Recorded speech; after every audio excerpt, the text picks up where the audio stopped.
Ang chapter na ito ay nagsimula sa pagpapatuloy ng laban na nagaganap sa pagitan ni Javier at ni Ken Navarro. Kung saan nagawang maputol ni Javier ang kamay ni Ken Navarro sa pag-atakeng ginawa nito.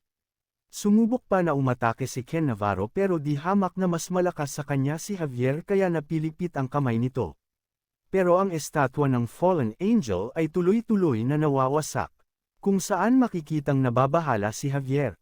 At pagkatapos ay nagkaroon ng isang malakas na pagkidlat na galing sa mala-black hole na magic na direktang tumama sa town hall ng namaran kung nasaan sila Javier at ang iba pa. At nagkaroon ng malakas na pagsabog sa loob nito, na naging dahilan ng pagliparan ng mga tipak ng bato.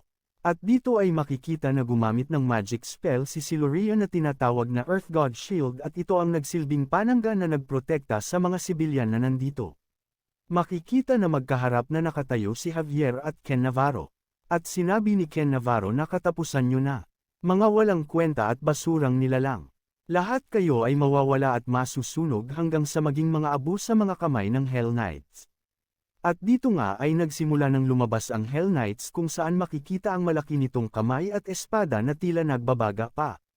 Gulat naman si Ken Navarro at si Javier nang makita nila ang itsura ng Hell Knights.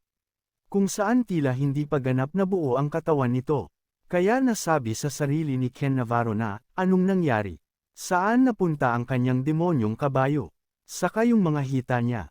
Bakit wala siyang mga hita? Naguguluhan na sabi ni Ken Navarro.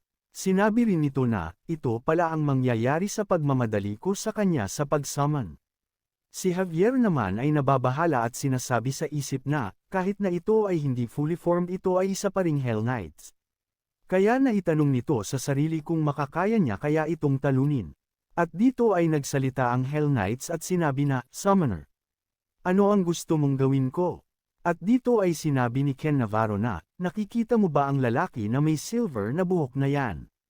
Gamit ang kanyang espada siya ay nagbabalak na lumaban sa iyo. At dito ay walang sabi-sabi ay mabilis na sumugod ang Hell Knights kay Javier. Pero nagawa naman na mapigilan ito ni Javier. Pero naramdaman ni Javier na tila niyanig ang buong katawan nito sa ginawang pag-atake ng Hell Knights. Kung saan nasabi nito na kahit na siya ay gumamit ng aura at mana ay di nito matatalo ang Hell Knights. At dito nga ay biglang napunta sa likod ni Javier ang kalaban kung saan hindi agad nakapag-react si Javier. Mabuti na lang ay nandito si Siluria na gumamit ng Wind Dagger kung saan nakatulong ito kay Javier para makaiwas sa atake ng Hell Knights. Kaya naman dahil dito ay nagalit ang Hell Knights. At mabilis na inatake si Siluria na tila nanigas sa takot.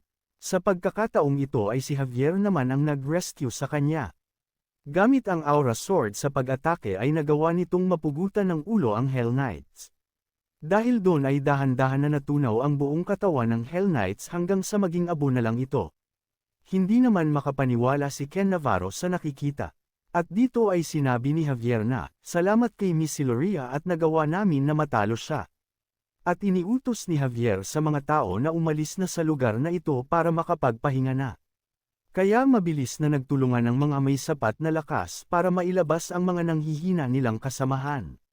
Sinabi ni Javier kay Ken Navarro na, ngayon ay ihahatid na kita sa Royal Palace, at dahil sa mga pangyayaring ito ay hindi mo maiiwasan ang parusa na kamatayan. Sa una ay makikita na tila nag-aalala ito.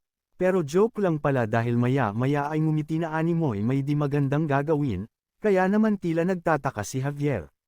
At dito ay sinabi ni Ken Navarro na, masyado kapang bata kung kaya wala kang alam kung anong klase meron sa impyerno. Paglingon ni Javier sa likod nito, ay nakita niya na dahan-daang nabubuo muli ang katawan ng Hell Knights, at nang makabalik na ito sa kanina nitong postura, ay sinabi ni Ken Navarro na, maaari mo siyang mapinsala kahit na ilang beses, pero magiging balewala lang yan dahil ang Great Hell Knights ay paulit-ulit lang na magge-generate.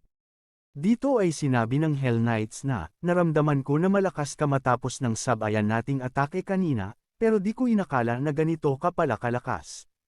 Pagpasensyahan mo na kung medyo minaliit kita. At pagkatapos ay itinaas nito ang kanyang espada. At sinabi na, ako si Gilexius, ang commander ng unang pangkat na nagsisilbi sa Master of Hell. Ngayon ay simulan na natin ang tunay na labanan paghahamon nito kay Javier.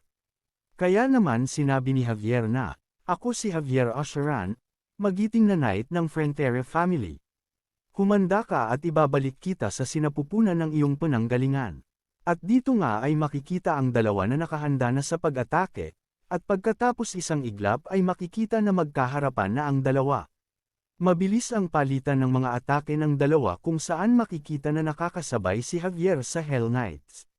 Kaya naman nasabi ng Hell Knights na, magiging masaya ang laban na ito. At nagpatuloy na nga ang paglalaban ng dalawa.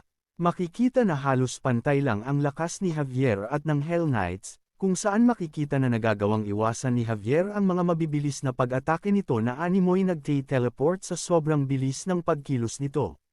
Pero ganun pa man sinabi ni Javier na, ang kanyang pakikipaglaban ay tila isang bar-bar lang na parang hindi sword fighting, pero gayon pa man nakakapagod din na iwasan ang mga atake niya.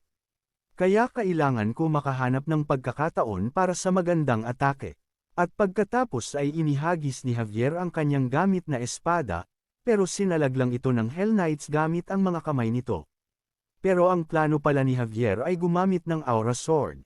Pero bago ito magsagawa ng atake ay sinabi nito sa sarili na, kung ang Hell Knights ay buo ang mga legs malamang ay mas lalo pa siyang mahihirapan. At dito ay umatake si Javier ng Aura Sword Slash.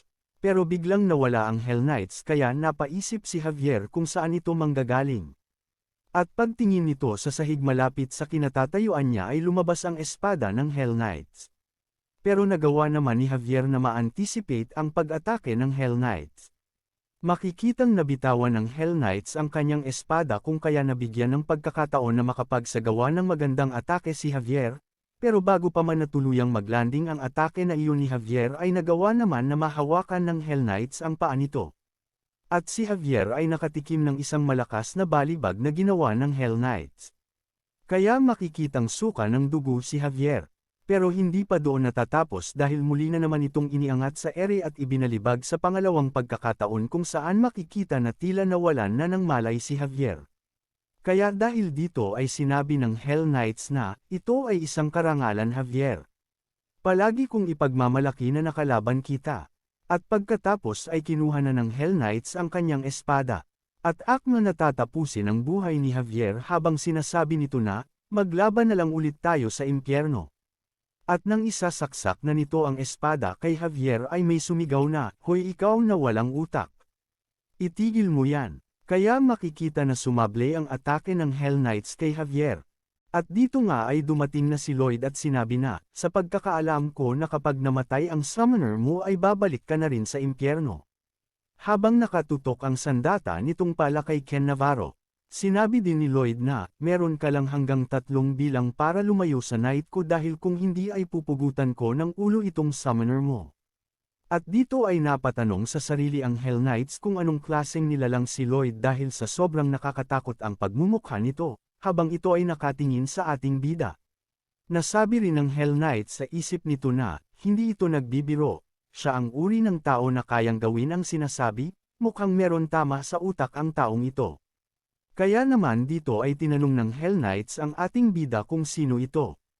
At kung galing din ba ito sa impyerno. Dahil ang pagmumukha daw nito at ang mga ginagamit na salita ay matatagpuan lang sa impyerno. Pero si Lloyd ay tila di pinapansin ang sinasabi ng Hell Knights at nagsimula na itong magbilang at sinabi na 3. Sabay bahagyang ibinaba ang sandatang pala nito. Kaya naman dahil dito ay umatake ang Hell Knights. Pero nagawa naman itong iwasan ni Lloyd, pero si Ken Navarro naman ay makikita na halos kalahati na lang ang katawan nito dahil tinamaan ito ng atake ng Hell Knights. Sinabi ng Hell Knights na, kahit papatayin nila si Ken Navarro ay tatagal pa rin ng 40 minutes bago siya tuluyan na bumalik sa impyerno kung saan magagawa pa niyang wasakin ng buong syudad. Kaya napapaisip na ang ating bida kung ano na ang sunod niyang gagawin. Pero si Javier ay pinilit na tumayo at umatake sa Hell Knights pero nagawa naman na makapag-counter-attack ng Hell Knights kaya makikita na tumilapon si Javier. Sinabi ni Lloyd sa isip na, mahina pa ang katawan ni Javier dahil sa pinsalang natamasa nito sa huling atake ng Hell Knights. Kaya sumigaw ito sinabi kay Javier na magpahinga na muna at wag na muna tumayo utos ni Lloyd. Saka nito kinuha ang atensyon ng Hell Knights. Pero si Javier ay tila wala na sa sarili at hindi narinig ang sinasabi ni Lloyd. Kaya muli itong tumayo habang sinasabi sa sarili na, ngayong nandito na si Master Lloyd ay may tsansa na kaming manalo. Si Lloyd naman ay inatake ang Hell Knights ng Fire Blast pero madali lang itong sinangga ng Hell Knights. At dito ay naghanda na ang Hell Knights ng atake para sa nawalan na malay na si Javier. Nang biglang talon ni Lloyd sa likod ng Hell Knights, sinabi ng Hell Knights na, "Siraulo ka na ba talaga? Hindi mo ba alam ang mga nangyayari sa mga tao na nadidikit sa mga bagay na galing sa impyerno? Ang Dark Mana ay sasakupan ng iyong puso at ito ay ikamamatay mo." O talaga ba? Nakakatakot naman. Pero para sabihin ko sa'yo na kaya kong alisin ang mga Dark Mana sa aking katawan. Sabi ni Lloyd na may mas nakakatakot pa na mukha kesa sa Hell Knights. Kaya napasabi na lang ang Hell Knights na kung sino ba talaga ang taong ito. At dito ay na-activate ang special skill ng ating bida, ang Human Lock, kung saan parang nakakapit tuko ang ating bida sa Hell Knights. Sinubukan naman na makuha ng Hell Knights si Lloyd, pero para itong isang ahas sa pag-iwas sa mga kamay ng Hell Knights. Kaya makikitang napipiko na ang Hell Knights sa ating bida. Hanggang sa ginamit nito ang kanyang ulo at iniuntog kay Lloyd kung saan matapos tamaan ay makikitang napabitaw ito mula sa pagkakalock sa Hell Knights. Umatake ang Hell Knights kay Lloyd pero nagawa niya naman itong iwasan. At muli na nakabalik sa paglalock sa Hell Knights. At pagkatapos ay sinabi nito na, "Hey matandang Hell Knights, mukhang may nakakalimutan ka yata." At dito ay makikita na nakatayo si Javier at nakahanda para umatake. "Ano, naka-recover na agad siya, kailangan ko ito salagin," sabi ng Hell Knights. Pero dahil sa Human Lock skill ni Lloyd ay di na nito nagawang maiwasan pa ang atake ni Javier. Pero sa pangalawang pag-atake ni Javier ay nagawa nito na makapag-teleport paitaas kaya nakaiwas ito. Pero mabilis naman itong sinundan ni Javier. Habang ang Hell Knights naman ay bonus na kay Lloyd dahil kahit saan ito mag-teleport ay nakadikit pa rin sa kanya si Lloyd. Sinabi ni Lloyd na, "Di hamak na mabilis na kumilos si Javier kumpara dati," pero nagtataka naman ito kung bakit halos hindi makasabay si Javier sa bilis ng Hell Knights. Pero biglang sinabi ng messenger na, ito ay humingi ng permiso para i-activate ang Article 37, Clause 1, ng Messenger Contract. Naguguluhan naman si Lloyd kung ano ang sinasabi ng messenger. At dito ay sinabi ng messenger na dahil sa Article 7 na ito ay dito ay makakatanggap si Lloyd ng mga direct advice o mga clue kung paano tatalunan ang kalaban. At sinabi ng messenger na, "Kanta. Suho Kim, matatalo mo siya kung kakanta ka." Anong klaseng advice ba yan? Inis na tanong ng ating bida. Habang patuloy pa rin sa paghahabulan sina Javier at ang Hell Knights nang biglang mapatigil ang Hell Knights. At dito ay nagsimula na nga na kumanta si Lloyd. Kaya naman ang Hell Knights ay nahihirapan na kumilos. Patuloy sa pagkanta si Lloyd. Habang ang Hell Knights ay pinapahinto si Lloyd sa pagkanta dahil sa sagwa ng boses ng ating bida. Dahil sa nakikita ni Lloyd ay iniutos na nito kay Javier na tapusin na ang Hell Knights. Pero maging si Javier pala ay apektado din ng kanyang pagkanta. At dito ay naalala niya ang kanyang nakaraan kung saan sinabi niya na aware siya sa kanyang singing ability kung saan maging ang mga magulang nito ay pinapatigil na siya sa pagkanta. At sa singing test ay binato pa ito ng professor ng piano. Kaya makikitang umiiyak si Lloyd habang patuloy sa pagkanta. Balak ng Hell Knights na daganan ang ating bida pero, nagawa nito na baliktarin ang sitwasyon at ang Hell Knights ang kanyang naibalibag kung saan sinundan naman ni Javier ng atake gamit ang Aura Sword na tuluyang nagbalik sa impyerno sa Hell Knights. Dahil dun sinabi ni Lloyd kung natalo na ba nila ito. Pero sinabi ni Javier na, "Hindi pa tapos.